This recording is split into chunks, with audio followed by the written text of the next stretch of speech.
Question number 2. How do I shield my employment income from taxes? This is also another really good question. And unfortunately, there are not a lot of ways to shield your employment, your W-2 income from taxation. It's just not.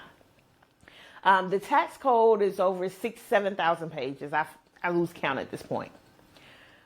Only 500 or so of those pages are dedicated to helping individuals who have W-2 employment offset their taxes. 500 out of 6,000 or 7,000 pages.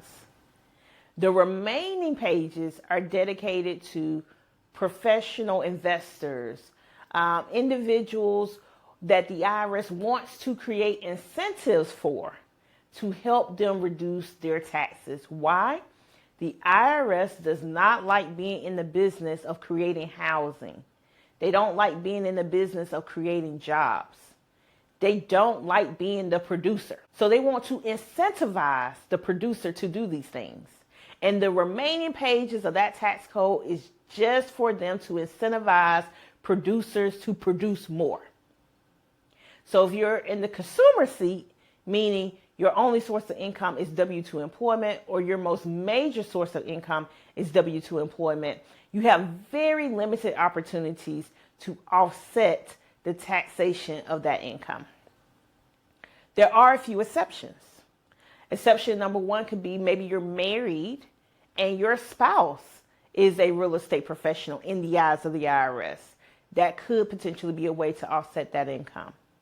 Maybe you are doing some other type of investing.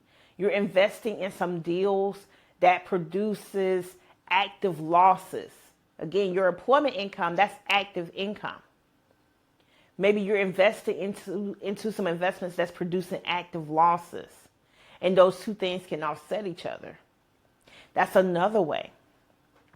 But outside of that, your opportunities are very limited when it comes to offsetting and reducing your W-2 taxable income. So if you find yourself in those shoes, I would really be trying to figure out, hey, what else can I do on the side to create some income that could potentially be passive, or create another line of income that we can potentially use one day to become active and maybe even replace your W-2 income.